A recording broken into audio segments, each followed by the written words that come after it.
Hello, नमस्कार सभी को।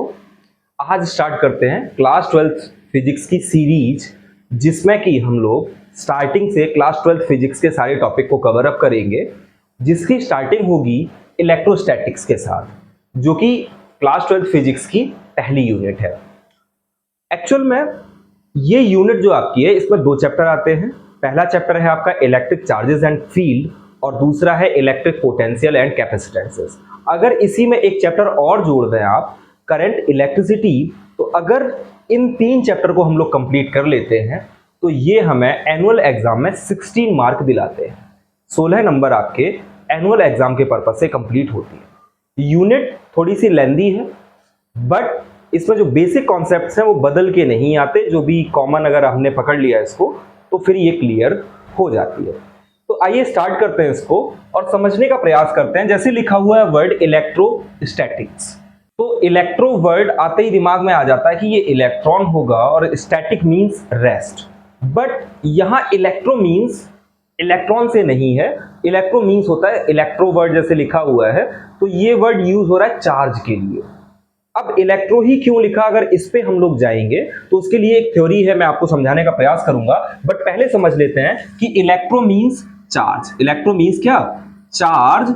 और वो अगर रेस्ट में है तब हम अगर उसकी प्रॉपर्टीज, उस मटेरियल या मैटर की प्रॉपर्टीज समझें कि जब चार्ज रेस्ट में है उस दौरान उसकी फील्ड, उस दौरान उसके द्वारा लगाया गया फोर्स, कैपेसिटेंस, पोटेंशियल, इन सारी चीजों को अगर हम समझेंगे तो वो इलेक्ट्रोस्टैटिक्स के अंडर में आएगी।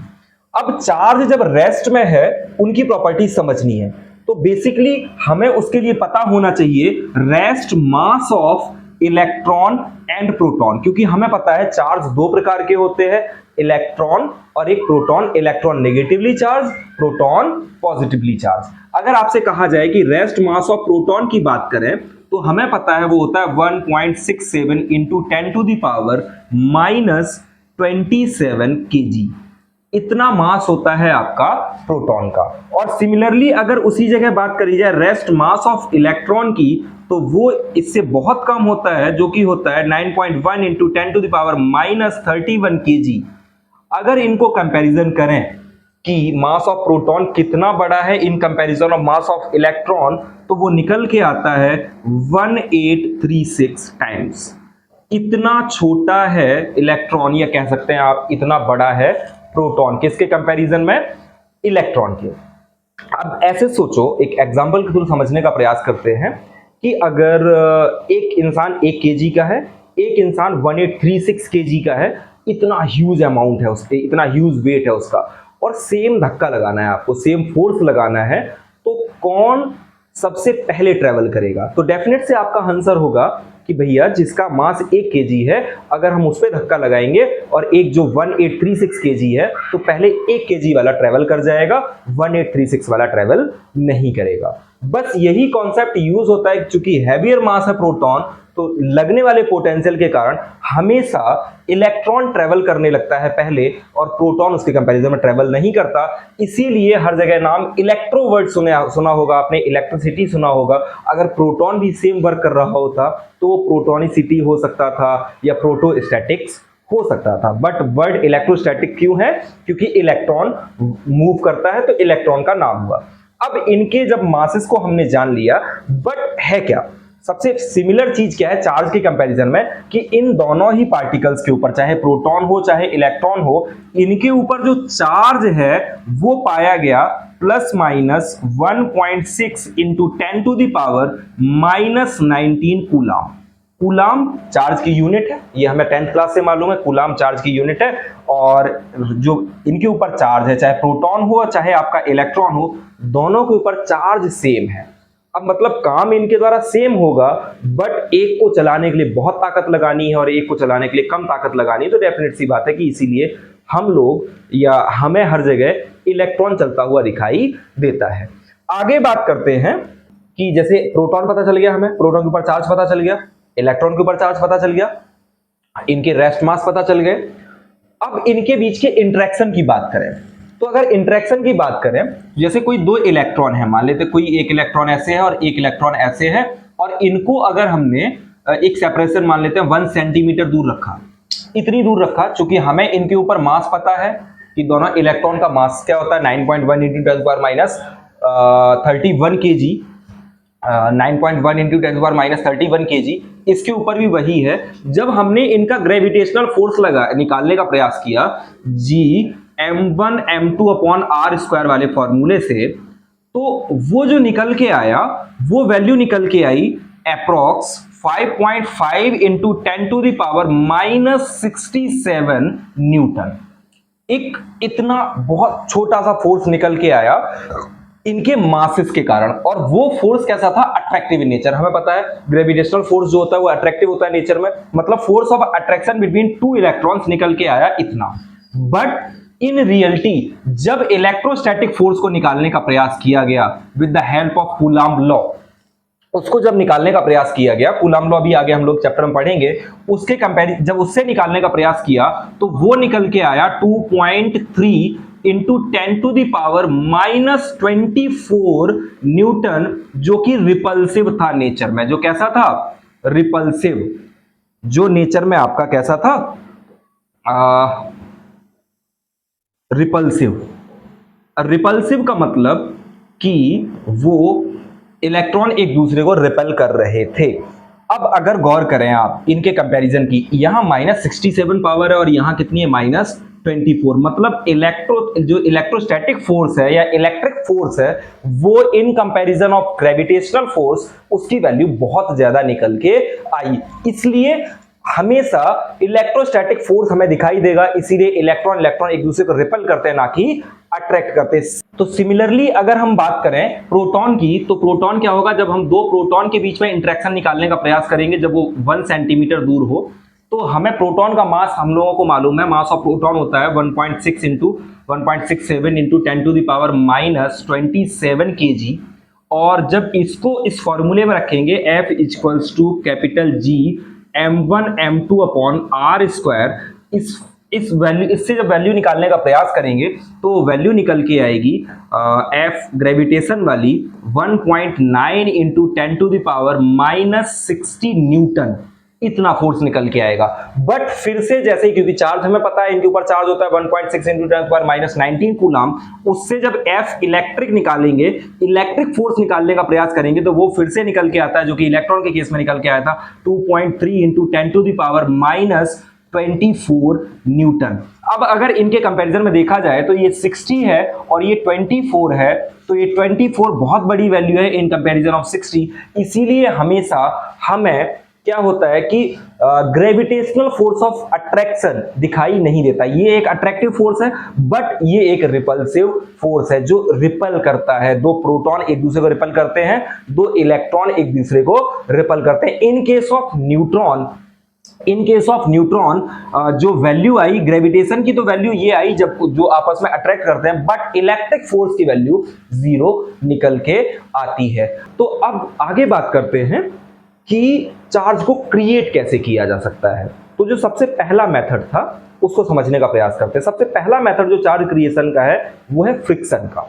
मींस कि कभी भी जब भी रिलेटिव मोशन होगा दो लेयर्स के बीच में, तो ये एक नेचर है कि वो चीज उसको अपोज करेगी। नेचर हमेशा चेंजेस को अपोज करता है, चेंजेस नहीं होने देना चाहता है।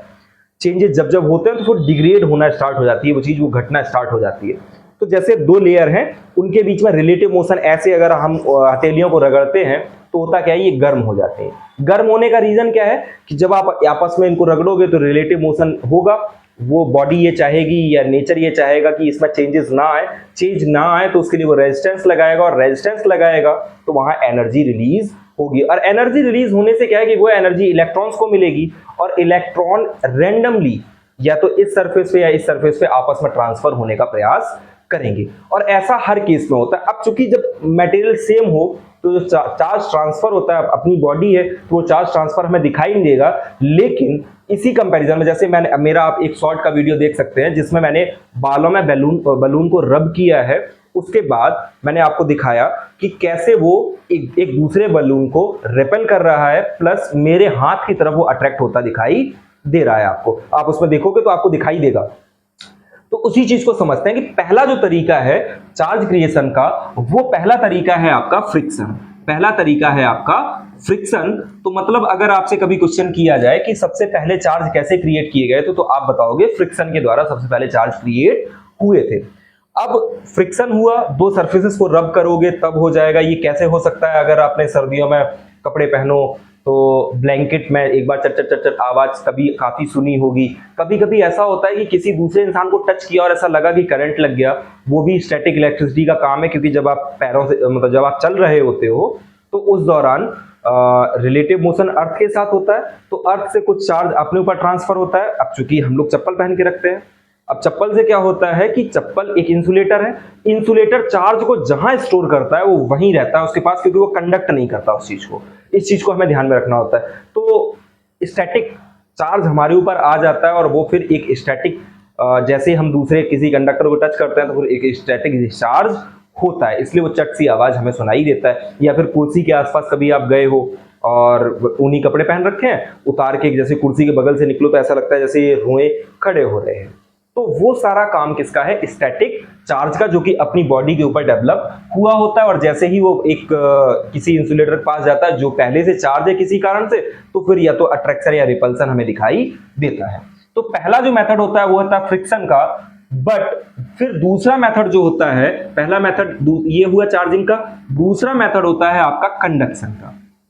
अब कंडक्शन से हम लोग क्या समझ सकते हैं? कंडक्शन मींस कि जब कंडक्टर्स आपने सुने होंगे, conductors those who conduct electricity, या अपने से जो चार्ज को फ्लो हो जाने दें उनको हम लोग कंडक्टर बोलते हैं। तो अगर हम इसको समझने का प्रयास करें कंडक्शन होता कैसे है, कंडक्शन को अगर हम समझेंगे तो होता क्या है कि कोई भी एक कंडक्टर ले लेंगे आप, कंडक्टर के ऊपर मान लेते हैं चार्ज है पहले से 1 कूलम चार्ज, 2 कूलम चार्ज, चाहे जितना चार्ज मान लेते हैं, प्लस का 4-5 कूलम चार्ज है, जितना भी है इसके ऊपर एक चार्ज है लिमिटेड। और उस चार्ज को हम लोग चाहते हैं कि किसी न्यूट्रल बॉडी में ट्रांसफर करते हैं। मान लेते हैं यहां एक कोई न्यूट्रल बॉडी है बगल में, तो हम क्या करेंगे कि इसके बगल में एक न्यूट्रल बॉडी जैसे इसके साथ टच कराएंगे तो होगा क्या कि ये आधा चार्ज इसका विद इन सम टाइम वो इसमें ट्रांसफर हो जाएगा। और फर्दर हम ऐसे समझ सकते हैं कुछ चार्ज इसका, मतलब आधा चार्ज इसका इसमें ट्रांसफर हो जाएगा।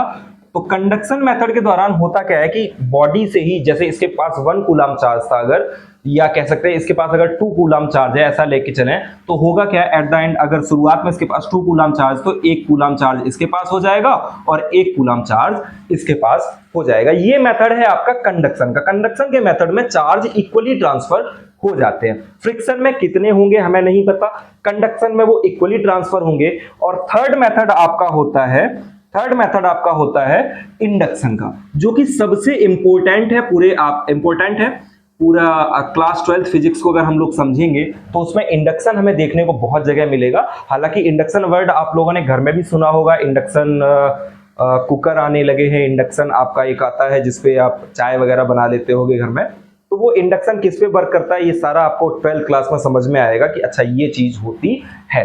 बट इंडक्शन के मेथड को समझते हैं। इंडक्शन होता क्या है पहले ये समझो कि इंड्यूस वर्ड कैसे बना और इंडक्शन क्या होता है। इंडक्शन का मतलब जब हम किसी को बिना टच किए, जब हम उसको टच ना करें और उसको हम अपने इन्फ्लुएंस में ले आए, जैसे मैं अभी आपको पढ़ा रहा हूं, समझा रहा हूं चीजें, आप मुझे सुन रहे हो, तो ये समझने में आ रहा होगा कि इंडक्शन मतलब कुछ ना कुछ समझ में आ रहा है। जो चीज समझ में आ रही कहीं ना कहीं वो इंडक्शन है। मतलब हमने आपको टच नहीं कर रखा, वो जैसे पीके मूवी में उसने टच किए थे हाथ, फिर कुछ सीखा था, वो ऐसा कुछ ना हो। टच करना है तो कंडक्शन हुआ, टच जब हो गया तो कंडक्शन। बट अगर टच नहीं हुआ तो मेथड क्या है आपका इंडक्शन। जब आप दूसरे की फील्ड में गए, जैसे आप मुझे सुन रहे हो तो आप मेरी फील्ड में हो तो मैं आपको जो बता रहा हूं वो आपको समझ में आ रहा है। संगति का असर जो सुना है ना, तो संगति का असर वर्ड क्या है आपका इंडक्शन है। अब इंडक्शन को अगर हमें समझना है तो इंडक्शन में क्या होता है कि कोई जैसे न्यूट्रल बॉडी है, उसको अगर हमें चार्ज करना है, उसके लिए मेथड क्या होता है कि ये न्यूट्रल बॉडी है, इसके ऊपर जो भी चार्ज होगा वो इक्वल अमाउंट में है। तो हम क्या करेंगे कि एक कोई बहुत हैवीली चार्ज बॉडी ले लो या एक कोई चार्ज बॉडी लाए, लेकिन वो इसके पास तक लाए, इस पे मान लेते हैं, लेट कर लेते हैं, इसके पास बहुत सारा पॉजिटिव चार्ज है, इसके पास बहुत सारा क्या है पॉजिटिव चार्ज है, तो ये पॉजिटिव चार्ज जब इसके पास आएगा तो इस बॉडी के अंदर पोलराइजेशन होगा। पोलराइजेशन का मतलब कि इसके अंदर पोल्स क्रिएट होंगे, एक तरफ पॉजिटिव पोल्स हो सकता है और एक तरफ नेगेटिव पोल्स होता है। क्योंकि पॉजिटिव चार्ज यहां है तो हमें पता है कि पॉजिटिव नेगेटिव को अट्रैक्ट करता है, तो होगा क्या कि बॉडी में इधर अंदर नेगेटिव चार्ज इधर को शिफ्ट हो जाएंगे। जब नेगेटिव इधर को शिफ्ट हो जाएंगे तो ऑटोमेटिकली पॉजिटिव सारे, क्योंकि पॉजिटिव इनसे रिपल्सन होगा, पॉजिटिव पॉजिटिव रिपल्सन होता है, तो ये वाले पॉजिटिव से ये इस बॉडी के अंदर जो पॉजिटिव होंगे वो रिपेल होके इस तरफ को आ जाएंगे। ऐसा समझ में आया? फिर क्या करेंगे हम लोग कि इसको ग्राउंडेड करा लेंगे। इसको क्या करा देंगे हम लोग? ग्राउंडेड करा देंगे। अर्थ एक अच्छा कंडक्टर है जिसके जो चाहे आपको उसको जितना चार्ज दे पाओ वो सारा चार्ज एक्सेप्ट करने की क्षमता किसके अंदर है? अर्थ के अंदर। आप उससे जितना चार्ज लेना चाहो आप उतना चार्ज ले भी सकते हो। जैसे फ्रिक्शन के दौरान जब हम चलते हैं ना तो बॉडी पे जो चार्ज आ जाता है या बॉडी से चला जाता है, दोनों ही केसेस में अर्थ एक गुड कंडक्टर है जिसके पास हैवी अमाउंट में चार्ज है और वो आपसे चार्ज लेने में उसको कोई तकलीफ नहीं। तो होगा क्या कि जैसे ही ये चार्ज इधर आ जाएगा तो फिर फर्दर ये बॉडी एक निगेटिव, और इसको फिर हटा देंगे तो ये बॉडी क्या हो जाएगा, इस पे एक निगेटिव चार्ज हमें देखने को मिलेगा और ये बॉडी आपकी क्या हो जाएगी? चार्ज हो जाएगी। इस मेथड को हम लोग चार्जिंग बाय इंडक्शन कहते हैं। तो पहला मेथड आपका चार्जिंग बाय फ्रिक्शन, दूसरा मेथड चार्जिंग बाय कंडक्शन, तीसरा मेथड चार्जिंग बाय इंडक्शन। इन तीन प्रकार से हम लोग चार्ज को ट्रांसफर कर सकते हैं या चार्ज को क्रिएट कर सकते हैं। एक्चुअल में चार्ज कभी भी क्रिएट कहना वर्ड की उसको हम बना सकते हैं, ऐसा नहीं, हम उनको प्रोड्यूस करते हैं इन मेथड्स के थ्रू। इन रियलिटी चार्ज की जो प्रॉपर्टी है वो चार प्रॉपर्टी हैं। अगर हम उनको समझने का प्रयास करें तो फंडामेंटल प्रॉपर्टी जो है वो चार्ज की, वो उनमें से जो पहला है वो हमेशा हमें याद रखना होता है, वो है आपका कि charge are additive in nature. पहली प्रॉपर्टी फिर से सुन लो, charges are additive in nature. अब इसी को कह सकते हैं एडिटिविटी ऑफ चार्जेस। इसी को क्या बोल सकते हैं? Additivity of charges. अब एडिटिविटी का मींस क्या होता है? एडिटिविटी मींस क्या होता है कि यार इनको अगर हम चाहें, चार्जेस अगर कहीं भी हैं, इनको अगर हम चाहें तो जोड़ और घटा सकते हैं, मतलब ऐड कर सकते हैं और सब्ट्रैक्ट कर सकते हैं। लेट करते हैं, जैसे कोई एक बॉडी है, मान लेते हैं कोई एक बॉडी है, इसके ऊपर कहीं 1 कूलम चार्ज है, कहीं -2 कूलम चार्ज है, 6 कूलम चार्ज है, 8 कूलम चार्ज है, चाहे जैसा चार्ज दिया हुआ, 9 कूलम चार्ज है और माइनस या प्लस 11 कूलम चार्ज है, ऐसे चार्जेस आपको दिए हुए हैं। अब आपसे कहा जाए कि ये बताइए इस बॉडी पे चार्ज क्या होगा। तो अब चूंकि ये बॉडी आइसोलेटेड है, अगर ये बॉडी आइसोलेटेड है, इस पे और कोई चार्ज आ नहीं सकता या इसका चार्ज बाहर नहीं जा सकता, तो फिर हम इनको डायरेक्टली ऐड कर सकते हैं। तो ऐड करने में क्या होगा, अगर टोटल चार्ज जानने का प्रयास करेंगे तो वो कैसे आएगा? ये 1 कूलम लिखा है आपके पास, ये 1 कूलम है, तो 1 + 8 + 11, 11 + 1 12, 12 8 20 हो जाएगा। मतलब 20 कूलम तो प्लस का और माइनस कितना 2 6 और 9, तो 8 और 9 ये 17 हो जाएगा, -17 कूलम। तो इफेक्टिव जो चार्ज होगा इस बॉडी का वो आएगा आपका 3 कूलम। मतलब हम पॉजिटिव चार्ज को अलग जोड़ लें, नेगेटिव को अलग जोड़ लें, आपस में घटा दें, तो जो चार्ज आया वो इस बॉडी का इफेक्टिव चार्ज होगा। मतलब ये बॉडी अब एक पॉजिटिव 3 कूलम चार्ज की तरह बिहेव कर रही होगी।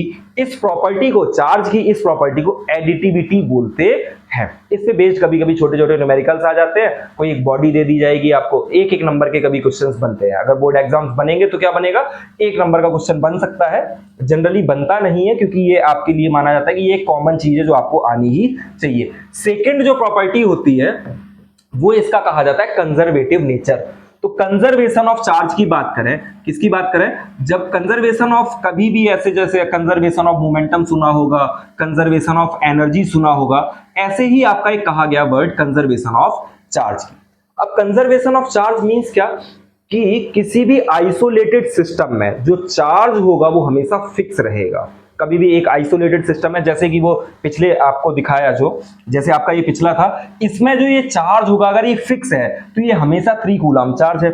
ऐसे ही ऐसे समझो कि ये चार्ज ना तो क्रिएट हो सकता है और ना ही डिस्ट्रॉय किया जा सकता है। मतलब अगर कहीं 3 कूलम चार्ज है तो और उसको आइसोलेट कर रखा है हमने, तो हम उसमें अपने आप से चार्ज क्रिएट नहीं कर सकते। हमें कोई ना कोई मेथड लगाना पड़ेगा, हमें फ्रिक्शन लगाना पड़ेगा तो दूसरी बॉडी से ट्रांसफर होगा, हमें कंडक्शन करना पड़ा होगा तो भी दूसरी बॉडी से ट्रांसफर होगा, इंडक्शन होगा तो उस बॉडी का निकल के अर्थ में जाएगा, उस बॉडी का खुद का निकल के किस में जाएगा, अर्थ में जाएगा। तो इन चीजों को हमें ध्यान रखना चाहिए। तो कंजर्वेशन ऑफ चार्ज को अगर लिखना होगा, अपने नोट्स में लिखोगे तो क्या लिखोगे, charges can neither be created not be destroyed, they can be transferred from one body to another, एक बॉडी से दूसरी बॉडी में ट्रांसफर होते हैं। For an isolated system charges are conserved. Clear हुआ। अब बात करते हैं थर्ड प्रॉपर्टी की, जो कि इसका बेसिक्स है। थर्ड प्रॉपर्टी होती है आपकी क्वांटाइजेशन ऑफ चार्ज।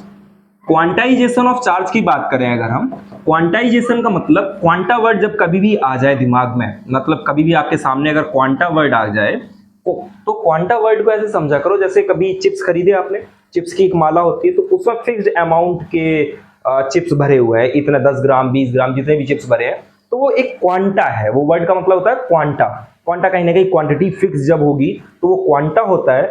लाइट के लिए क्वांटा वर्ड बहुत ज्यादा यूज होगा। ऐसे ही चार्ज के लिए जो क्वांटा वर्ड यूज हुआ है वो यूज हुआ है एक इलेक्ट्रॉन के चार्ज के लिए। एक इलेक्ट्रॉन के ऊपर चार्ज हमें पता है -1.6 इंटू 10⁻⁻19 कूलम। तो वो जो ये चार्ज है इसी को क्वांटा वर्ड समझ सकते हैं आप। तो क्वांटाइजेशन ऑफ चार्ज का मतलब ऐसे कि अगर कोई भी चार्ज है यूनिवर्स में, चाहे जितना चार्ज है या दुनिया का जितना चार्ज है या किसी भी बॉडी पे जो चार्ज होगा, वो चार्ज हमेशा एक इलेक्ट्रॉन के चार्ज के इंटीजर मल्टीपल के बराबर होगा। इस बात को कैसे समझेंगे, इस बात को ऐसे समझो कि इस फॉर्मूले को लिखा जाता है Q equals two plus minus NE। मतलब कोई भी चार्ज जो होगा वो इलेक्ट्रॉन के चार्ज के n नंबर ऑफ टर्न्स हो, मतलब n इलेक्ट्रॉन के ऊपर जितना चार्ज होगा वो टोटल चार्ज होगा किसी भी बॉडी के ऊपर। मतलब 1 कूलम चार्ज है, उसके अंदर भी अगर हम इलेक्ट्रॉन्स निकालने का प्रयास करेंगे, नंबर ऑफ इलेक्ट्रॉन्स, तो वो निकल के आपके आ सकते हैं। उनको निकालने का तरीका सिंपल से क्या होगा, जैसे मान लो यहाँ 1 कूलम लिखा है और इधर माइनस ही ले लेते हैं। इलेक्ट्रॉन की बात करें तो माइनस ले लिया जैसे मैंने, तो n, और इलेक्ट्रॉन के ऊपर चार्ज होता है आपका 1.6 इंटू 10⁻⁻19 कूलम। चूंकि मैंने माइनस यहाँ पहले लगा लिया तो यहाँ बाद में नहीं लगाया। अब ये टोटल इसके नीचे आएगा, तो अगर हम n को कैलकुलेट करेंगे तो n इज इक्वल्स टू आएगा आपका 1/1.6 इंटू 10⁻⁻19। ये ऊपर जाएगा और जब सॉल्व करोगे आप इसको तो ये आ जाएगा आपका 6.25 इंटू 10⁻18। ये किसके बराबर आएगा, लगभग 6.25 इंटू 10⁻18 इतने इलेक्ट्रॉन्स होते हैं। तो हम ये समझ सकते हैं कि क्वांटाइजेशन ऑफ चार्ज का मतलब क्या है कि एक कूलम चार्ज भी होगा उसके अंदर इतने इलेक्ट्रॉन्स होंगे। तो बेसिकली ऐसे समझो क्वांटाइजेशन का मतलब जैसे मकान अपना ब्रिक से मिलके बना हुआ होता है, ऐसे कोई भी चार्ज है वो इलेक्ट्रॉन के ऊपर चार जितना होगा उन सबको एड अप कर ले, सम कर ले, उनसे वो चार्ज बना होता है। इसीलिए वर्ड क्या यूज हुआ है, क्वांटाइजेशन ऑफ चार्ज। तो चार्ज की बेसिक 3 प्रॉपर्टीज ही हैं जिनको आपको समझना होता है। प्लस एक और प्रॉपर्टी कई बुक्स में मिल जाती है, वो ये होती है कि चार्ज चाहे आप रेस्ट में रखो उस मास को, चाहे आप उसको मूव कराओ, चार्ज के अंदर कोई चेंज नहीं आता। मतलब चाहे इलेक्ट्रॉन रेस्ट में है और चाहे वो मूव कर रहा है, चार्ज की वैल्यू चेंज नहीं होती। चौथी प्रॉपर्टी कई जगह हम लोगों को देखने मिलती है कि चार्ज जो है वो इनवेरिएबल है। मतलब जैसे मास के केस में क्या होता है, आपका मास वेरिएबल हो जाता है, मास वेरिएट करता है। आइंस्टीन की आपकी इक्वेशन है E equals to mc square, जिसके अकॉर्डिंग अगर मास आपका मतलब जैसे कोई ऑब्जेक्ट मैटर बहुत तेज जब ट्रेवल करेगा, स्पीड ऑफ लाइट के रिलेटिव कंडीशन में आएगा तो मास उसका कम हो जाता है। ऐसी कंडीशंस हैं, मतलब ऐसा हो जाता है। But in case of charge के अंदर ऐसा कोई चेंज नहीं आता, चाहे आप रेस्ट में रखो उसको और चाहे उस मैटर को आप मूव कराओ, चार्ज जितना उसके ऊपर है वो हमेशा उतना ही रहेगा। अब क्वांटाइजेशन ऑफ चार्ज जब हमें पता चल जाता है, उसके बाद एक बहुत बढ़िया टॉपिक है आपका कूलम्ब लॉ। उसको हम लोग नेक्स्ट वीडियो में कवर करेंगे। चूंकि ये इंट्रोडक्टरी वीडियो था, आपको अंदाजा लगना था कि चार्जेस क्या है, तो कूलम्ब लॉ को समझेंगे, कूलम्ब साहब ने क्या किया था उसको समझने का प्रयास करेंगे। एक्चुअल में उन्होंने एक टॉर्सनल बैलेंस करके एक एपरेटस होता है जिससे बहुत छोटा सा चार्ज हम निकाल सकते हैं, उसका उन्होंने यूज किया था और उससे बहुत छोटे चार्जेस को निकाला, कई सारे अरेंजमेंट किए। तो उनको मैं आपको नेक्स्ट वीडियो में समझाऊंगा।